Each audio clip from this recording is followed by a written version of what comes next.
Bugünləri sizə nə göstərəcəm? Baxın. Görün, yalancı istəyirəm Brainrotda məndən alır uşaqlar.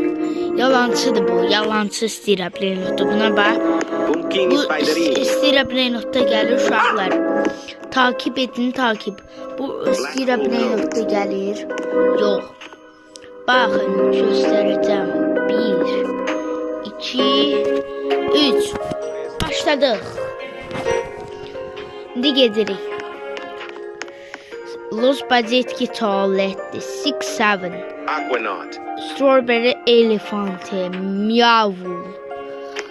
Miavul miavul. Strawberry elefante. No, la polizia. Strawberry elefante. Strawberry elefante. Los orcali. Neçədən strawberry elefantem var uşaqlar? Skull, 1, skull, 2, 3, 4. 4. İndi yuxarılara gedərək. Paghi, paghi.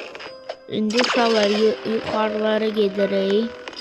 İndi yuxarıda miavul var. Lo spooky 3 dənə miavul combinastonas. var. Quesadillo vampiro. Neçə dənə var? Strawberry elefanti var Pumpkin burada. spiderini.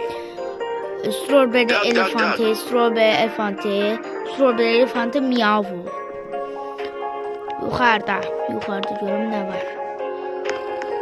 Bunların hamısı strawberry elefante, Drago Canelo, strawberry elefante, Drago Canelo. Breste patipum. Graipus medusi.